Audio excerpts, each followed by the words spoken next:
Laporan terdahulu ke Dewan Pengawas KPK, kami dipanggil untuk diminta keterangan mengenai persoalan dugaan penyalahgunaan wewenang oleh oknum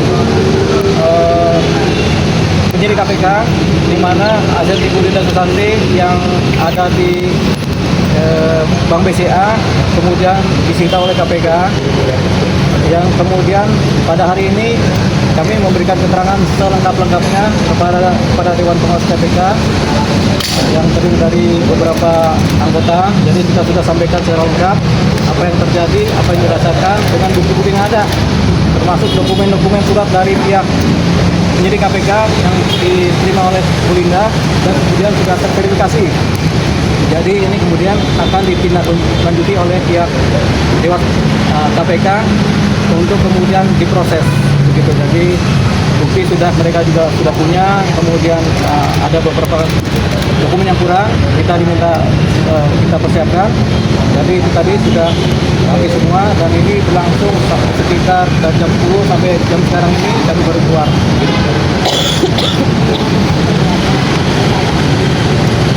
Tentunya ada beberapa penyidik anggota kita laporkan, termasuk tinggi ya KPK kan. Tapi kita tidak akan menyebut nama, tapi di pihak Dewas sudah tahu semua siapa yang jadi laporan kami sudah verifikasi benar.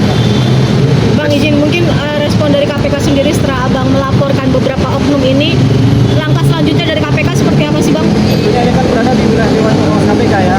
Jadi langkah pertama mereka sudah memverifikasi, kemudian meminta korban untuk datang diverifikasi, ditanya-tanya secara lisan dan tertulis, dan sudah dijawab semua, dipastikan kemungkinan seperti apa, kemudian dipastikan juga apakah ini fakta atau bukan.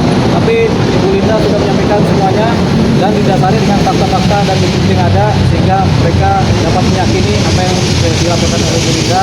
Kemudian mereka akan menindaklanjuti ini. Bang, ini sebenarnya sudah berapa lama dan baru kenapa hari ini baru menyerahkan bukti-bukti ini ke KPK sendiri? Tingkat pertama sudah kami serahkan ketika kami membuat laporan. Kemudian karena prosesnya memasuki tahun baru, nah setelah tahun baru baru mereka panggil, tapi mereka sudah persiapkan juga beberapa dokumen dari mereka sendiri. Jadi kita lakukan proses klarifikasi dan penyamaan data, dan di data mereka ada samanya dengan di data yang kami punya. Ya, tadi kan selama mungkin dari sini ke ini udah kemarin sekarang ini. Ya, jadi sementara dengan Dewan Pengawas KPK, tapi kemudian kami akan nanti bersama Bareskrim juga, karena Bareskrim juga sudah menunjuk penyidik untuk memproses ini. Kita harapkan penyidikan berjalan baik dan benar dan bersih. Nah, ini kan di Satgas Tipikor Bareskrim kan, jadi kita harapkan ini mereka bekerja baik dan mereka sudah menunjuk penyidiknya untuk memproses laporan kami. Total Yang di Bareskrim, yang di DPR, kami juga menunggu adanya RDP, rapat dengar pendapat, yang sudah akan diagendakan mungkin dalam bulan ini juga ya, diagendakan oleh DPR. Jadi nanti kami juga akan memberikan keterangan di DPR juga. Dan sebenarnya ada laporan yang kami sudah ajukan di pihak Itsus Kejaksaan Agung. Mereka juga sudah tahu juga persoalan ini. Tinggal kalau mengikuti KUP baru, jadi mereka menunggu dari pihak penyidik kepolisian. Bang, sedikit update flashback total aset berapa sih Bang mungkin? Total aset ini sekitar 700 miliar rupiah. Tapi karena dolar naik mungkin jadi 800 miliar. Karena dalam bentuk dolar kan yang aset yang oleh pihak KPK. Mas Yusuf yang mau sampaikan? Harapannya sih aku harusnya ada dari Pak Asep Guntur ya, karena Pak Asep Guntur sudah memberikan narasi liar, di mana narasi itu juga adalah narasi yang dilakukan oleh oknum di awal. Jadi harapan aku Pak Asep Guntur ada tadi, tapi ternyata Pak Asep Guntur nggak ada. Jadi untuk Pak Asep Guntur, ayolah kita ketemu, gitu kan, duduk bareng ngopi, kalau bisa biar enak lah ya, karena nggak ada Asep Guntur, jadi kecewa aja. Bang, para oknum laporan dugaan penipuan ke Jadi itu di Polda Metro Jaya sebelum ada perkara di KPK ini, jadi Bu Linda ini kemudian tadinya memang dilaporkan di Polda Metro Jaya, tapi sudah diklarifikasi, sudah jelas itu berupa laporan aduan dan kemudian pihak Polda sudah mengerti apa yang sebenarnya terjadi dan itu sudah selesai lama di tahun 2023. Ya, jadi sudah selesai lama. Nah, ini yang kita khusus pada pihak KPK. Jadi jangan dikaitkan antara yang di Polda dengan di KPK ya. Di Polda ini persoalannya berbeda mengenai persoalan sengketa tanah. Kalau yang di sini adalah persoalan penyitaan oleh KPK. Oke, Bang, lanjut. izin. Kalau untuk yang para oknum ini apakah diberhentikan dari jabatannya atau seperti apa sih Itu langkah ini? tergantung dewas itu dewas bagaimana keputusan dan kesimpulannya tergantung mereka. Tapi kami banyak diverifikasi mengenai persoalan perbankan, kemudian persoalan pola-pola penyidikan yang dilakukan, verifikasi juga mengenai kehadiran di KPK, Bu Linda, karena ada beberapa puluh kali dihadir di KPK. Kemudian kan tentu terverifikasi mengenai CCTV yang ada, termasuk dokumen-dokumen pendukung yang tertulis mengenai kehadiran Bu Linda di KPK. Dan gini ya, saya pribadi tidak menyerang lembaganya, tapi saya pribadi meminta dan memohon perhatian bahwa di sini ada penjahat, ada oknum di mana saya ini adalah rakyat yang butuh keadilan dan kebenaran. Makanya harapan saya di sini ada Pak Guntur, ternyata nggak ada, gitu kan Pak Gunturnya. Dan yang pasti gini, tolong tanyakan teman-teman wartawan kenapa saya diseret-seret ke saksinya Hasbi Hasan, tapi kenapa saya juga tidak dijadikan saksi Hasbi Hasan, padahal saya pengen loh jadi saksi Hasbi Hasan karena saya juga dirugikan, gitu kan.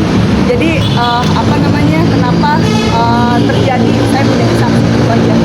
Harusnya kan waktu itu teman-teman wartawan begitu nanya, harusnya Pak Guntur ngasih tahu ya kenapa saya dijadikan saksi Hasbi Hasan, bukan malah memframing dengan perkataan oknum ya, karena perkataan yang dikatakan Asep Guntur adalah yang diinginkan oknum